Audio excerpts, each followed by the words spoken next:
She's running so fast she can hardly breathe. The woods are dark, swallowing every sound except for her panicked footsteps and the blood pounding in her ears. But who's chasing her? Or what's chasing her? Alexia didn't know. She couldn't know. Some friendships, no matter how close, are more dangerous than they seem.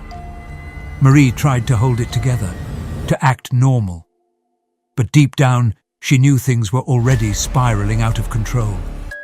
And then the nightmare began. One by one they were taken, and all she could do was watch. But Alexia didn't see it coming. The betrayal, the horror, the truth. Why, Marie? Why? Because love can be twisted, and obsession is far worse.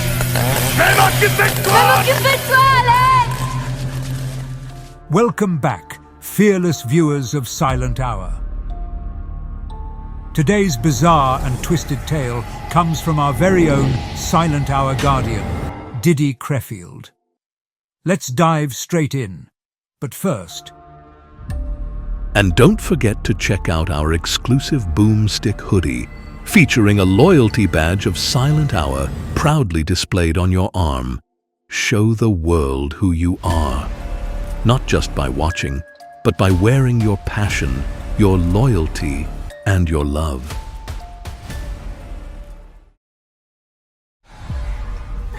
The screen cuts to a dense, dark jungle. We see a girl, Marie, running desperately, her face twisted in pain, like she's running for her life. Her breath is shallow, her legs are giving out, and every step she takes echoes the fear that's gnawing at her. There's someone hunting her. She's injured, bleeding.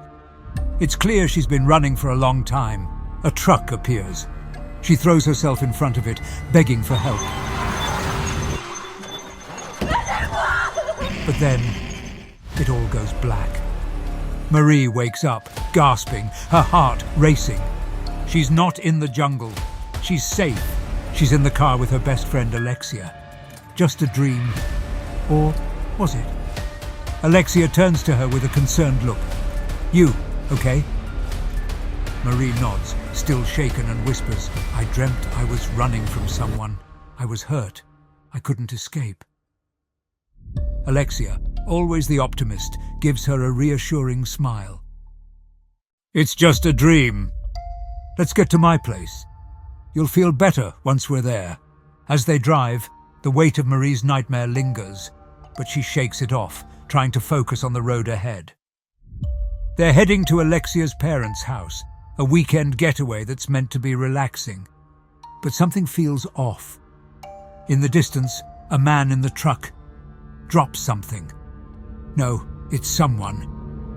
A woman's throat, severed, just lying there, a macabre warning. They're speeding down the road when suddenly Marie spots something. Someone moving in the cornfield. Without thinking, Alexia slams on the brakes.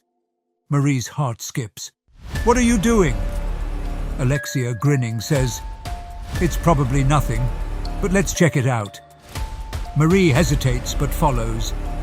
Then, just like that, Alexia vanishes.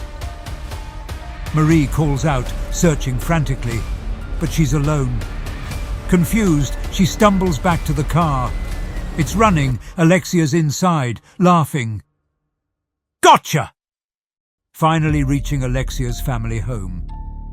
Inside, Alexia's parents are a whirlwind of warmth, their energy infectious. But as Marie's exhaustion sets in, Alexia suggests she shows her around the house. Marie, too tired to protest, agrees.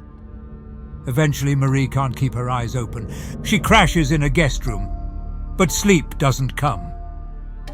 She slips out of bed, heads downstairs, and lights a cigarette, the smoke drifting up like it might ease her nerves.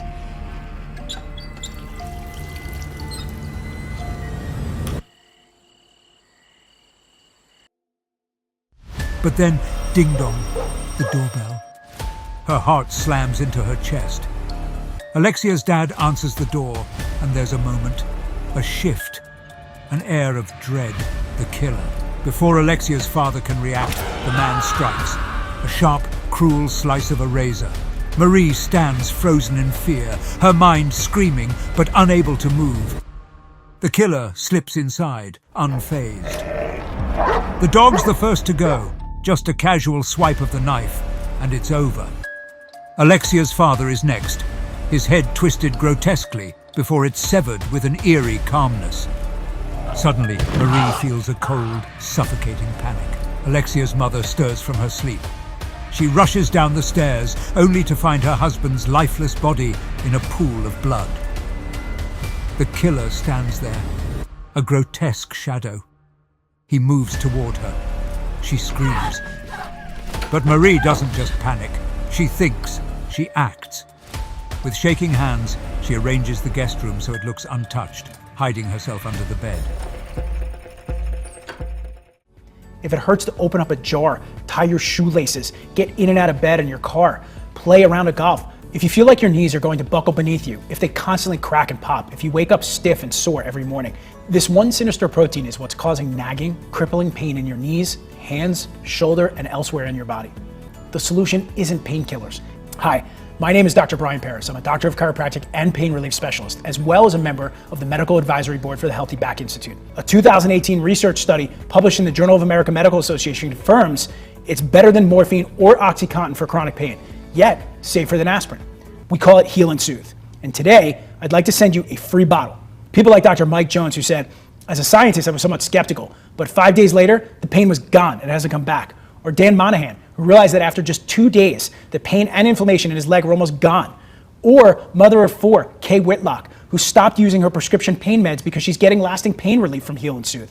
My offer to give you a free bottle of Heal and Soothe is valid today only. After that, it's gone. To reserve your bottle, simply tell us where to send it and click the Get Your Free Bottle button below. The killer enters, sees the empty room, and moves on, unaware of the girl who's hiding just inches away. Next, Marie searches for a phone to call for help. She hides in a cupboard as Alexia's mother stumbles past her, just barely surviving the killer's deadly gaze. But in a tragic twist, the killer slashes her throat, ending her life in an instant. Marie, heart pounding, can only watch in horror as the bloody truth unfolds. Her friend's family is being slaughtered one by one. Alexia's little brother runs into the cornfield, and like clockwork, the killer stalks him down, the last innocent soul to fall. Now, Alexia's alone. Her entire family is gone. Marie tries to console her, but how do you explain this kind of horror? Alexia is broken. The world as she knew it is shattered. But Marie's resolve hardens. She can't let Alexia die too. Not like this. She finds the butcher's knife, and with a deep breath, she prepares to face the killer. In a final showdown at a gas station, Marie's plan begins to unfold. She spots the killer, quiet and calculating, his blood-stained hands betraying his calm demeanor. They make a run for it, but things go sideways fast. The killer knows what's happening. He's not fooled. He's smarter than that. He's already anticipated their every move. He kills the gas station worker in cold blood, then heads after them. Marie's desperation grows. She follows the killer, her car in pursuit, but then the chase takes a bizarre turn. The killer drives down a narrow road, and soon Marie is lost, the truck vanishing. And then he's right behind her. He's known all along. With a gut-wrenching realization, Marie slams her car into high gear, trying to escape the inevitable. The crash is violent, and Marie is thrown from the wreckage, struggling to stay alive. She hides, terrified but determined to survive. The final confrontation is brutal.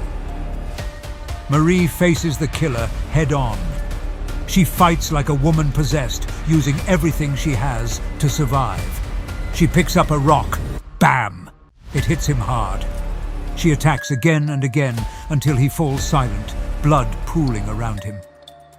But as she breathes a shaky sigh of relief, the truth is revealed. The killer? It was Marie all along. Her love for Alexia had spiraled into madness. Marie's mind had fractured, and her twisted love became the monster that killed. And Alexia? She's left shattered, crying, because she doesn't even know the woman she thought was her best friend, the one she thought she could trust. But Marie, in her delusion, thinks she's done what she had to do. She smiles, believing she's freed Alexia. But in the end, it's clear, no one will be free from Marie's twisted love. In the final moments, Marie is locked away in a mental hospital, her mind consumed by madness. She repeatedly whispers the same thing. No one will come between us. And as the camera pulls away, we see Alexia watching from behind the one-way mirror. She knows the truth now. Marie knew she was there. Marie always knew. To all our fearless viewers, drop your takeaways, thoughts, or any details Silent Hour might have missed in the comments below.